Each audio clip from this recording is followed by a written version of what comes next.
নমস্কাৰ বন্ধুসকল, welcome to my YouTube channel Assam career latest. আজি পুনৰ নতুনকৈ চাকৰি আহিল স্বাস্থ্য বিভাগৰ ফালৰ পৰা। গ্ৰেড 3 গ্ৰেড 4 লেভেলৰ পোষ্টসমূহ মুকলি হৈছে। এই পোষ্টসমূহত আপুনি কেনেদৰে আবেদন কৰিব, আবেদন কৰিবলৈ আপোনাৰ বয়সৰ সময়সীমা কিমান দিয়া আছে, এপ্লিকেশ্যন ফিজ কিমান কাটিব লাগিব, লগতে পোষ্টসমূহত কেতিয়াৰ পৰা এপ্লাই প্ৰক্ৰিয়াটো ষ্টাৰ্ট হৈছে আৰু কেতিয়ালৈকে লাষ্ট ডেট আছে, সম্পূৰ্ণ তথ্য এই ভিডিঅ'টোত আলোচনা কৰিম। ভিডিঅ'টো শেষলৈকে চাই যাব, অলপ স্কিপ নকৰাকৈ। যদি ভিডিঅ'টো চাই ভাল পায় তেনেহ'লে এটা লাইক কৰিব আৰু মোৰ চেনেলটোলৈ যদি প্ৰথমবাৰৰ কাৰণে আহিছে তেনেহ'লে চেনেলটো ছাবস্ক্ৰাইব কৰিবলৈ নাপাহৰিব।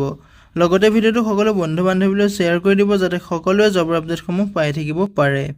ভিডিঅ' ডেছক্ৰিপশ্যনত মই হোৱাটছআপ চেনেলৰ লিংক দিছোঁ, তাতো গৈ আপোনালোকে হোৱাটছআপ চেনেলটো ফ'ল' কৰি ল'ব যাতে প্ৰতিদিনে জবৰ আপডেটসমূহ সকলোতকৈ আগতীয়াকৈ পাই থাকিব পাৰে। যিহেতু ইয়াতে দেখিবলৈ পাইছে NSM নিউ ৰিক্ৰুটমেণ্ট 2025ৰ ফালৰ পৰা 394টা পোষ্ট মুকলি হৈছে।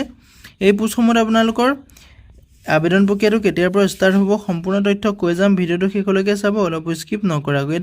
এটা অভাৰভিউ দিয়া আছে। অভাৰভিউটো হৈছে আপোনাৰ ভেকেঞ্চিটো আহিছে স্বাস্থ্য বিভাগ ভৰ্তি 2025ৰ ফালৰ পৰা।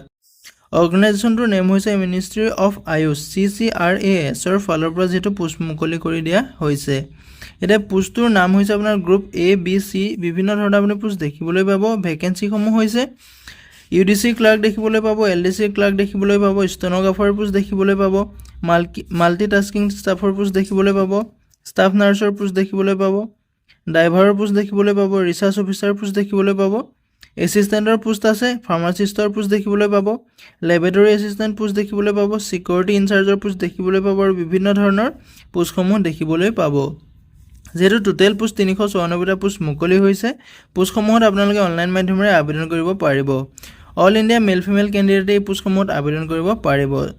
NSM নিউ ৰিক্ৰুটমেণ্ট 2025ৰ চেলাৰীসমূহ হৈছে 52,000ৰ পৰা আৰম্ভ কৰি আপোনালোকৰ 2,02,000 টকালৈকে আপুনি চেলাৰীসমূহ লাভ কৰিব পাৰিব। লগতে আপোনাৰ গেট পে'টো এক্সট্ৰা থাকিব আৰু বিভিন্ন ধৰণৰ বনাছটো পাব। এতিয়া বয়সৰ সময়সীমাটো দিয়া আছে আপোনাৰ মিনিমাম এজটো 18 বছৰৰ পৰা আবেদন কৰিব পাৰিব। মেক্সিমাম বয়স আপোনাৰ 40 বছৰলৈকে আবেদন কৰিব পাৰিব। লগতে আপুনি এজ ইলেকশ্যনসমূহ ল'ব পাৰিব। যদি আপুনি SC STৰ কেণ্ডিডেট হয় তেনেহ'লে আপুনি 5 বছৰকৈ এজ ইলেকশ্যন ল'ব পাৰিব আৰু যদি আপুনি OBCৰ কেণ্ডিডেট হয় তেনেহ'লে আপুনি 3 বছৰকৈ এজ ইলেকশ্যন ল'ব পাৰিব। এতিয়া এপ্লিকেশ্যন ফিজটো দিয়া আছে। জেনেৰেল OBCৰ ক্ষেত্ৰত এপ্লিকেশ্যন ফিজটো 100 টকাৰ পৰা 1000 টকালৈকে এপ্লিকেশ্যন ফিজ কাটিব লাগিব। যিসকল SC ST PWBD আৰু ফিমেল কেণ্ডিডেট হয় তেওঁলোকে কোনো ধৰণৰ এপ্লিকেশ্যন ফিজ কাটিব নালাগে। পে'মেণ্ট মোডটো আপোনালোকে অনলাইন মাধ্যমেৰে পে'মেণ্ট কৰিব পাৰিব। Debit card, credit card, net banking যিকোনো মাধ্যমেৰে আপুনি পে'মেণ্ট কৰিব পাৰিব। এতিয়া চিলেকশ্যন প্ৰচেছটো দিয়া আছে আপোনালোকৰ ৰিটেন এক্সাম হ'ব, যিটো আপোনাৰ কম্পিউটাৰ বেছেড টেষ্ট হ'ব, যিটো আপোনাৰ CBT টেষ্ট হ'ব। পিছত আপোনাৰ এটা ইণ্টাৰভিউ পাতিব। চিলেকশ্যন প্ৰক্ৰিয়াটো এই ধৰণে হ'ব আপোনাৰ ফাৰ্ষ্টতে আপোনাৰ ৰিটেন এক্সাম হ'ব, CBTত হ'ব, ছেকেণ্ডত আপোনাৰ ইণ্টাৰভিউ হ'ব, তাৰপিছতে আপোনাৰ মেৰিট লিষ্ট মাৰিব। যিহেতু এডুকেশ্যন কোৱালিফিকেশ্যনৰ ক্ষেত্ৰত ক'বলৈ গ'লে মিনিমাম আপুনি 10 পাছ কৰি পোষ্টসমূহত আবেদন কৰিব পাৰিব। যিহেতু গ্ৰেড 3 লেভেলৰ পোষ্টসমূহ দেখিবলৈ পাব, গ্ৰেড 4 লেভেলৰ পোষ্টসমূহ দেখিবলৈ পাব।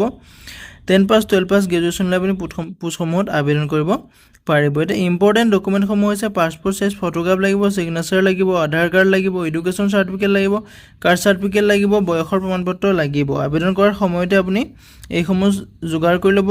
ইম্পৰ্টেণ্ট ডকুমেণ্টসমূহ আপোনাৰ কি কি লাগিব যিহেতু গম পালে আপুনি ডকুমেণ্টসমূহ আগতীয়াকৈ যোগাৰ কৰি ল'ব, তাৰপিছত আপুনি আবেদন কৰিব পাৰিব। হাউ টু এপ্লাই ক্ষেত্ৰত ক'বলৈ গ'লে ভিডিঅ' ডেছক্ৰিপশ্যনতে মই অফিচিয়েল ৱেবছাইটৰ লিংক দিম, ডাইৰেক্ট এপ্লাই লিংক দিম, তাতো আপুনি আবেদনসমূহ কৰি ল'ব পাৰিব।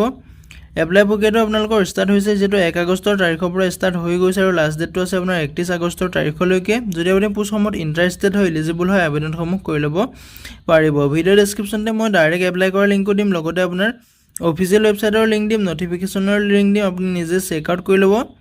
চেকআউট কৰি আপুনি অফিচিয়েল ৱেবছাইটত ভিজিট কৰি আবেদন কৰিব পাৰিব, নতুবা ভিডিঅ' ডেছক্ৰিপশ্যনত মই ডাইৰেক্ট এপ্লাই লিংক দিম, তাতো গৈ আপুনি আবেদনসমূহ কৰি ল'ব পাৰিব। আজিলৈ ভিডিঅ'টো ইমানেই আছিলে। যদি ভিডিঅ'টো চাই ভাল পালে এটা লাইক কৰিব আৰু মোৰ চেনেলটোলৈ যদি প্ৰথমবাৰৰ কাৰণে আহিছে তেনেহ'লে চেনেলটো ছাবস্ক্ৰাইব কৰিবলৈ নাপাহৰিব। জয় হিন্দ, জয় অসম।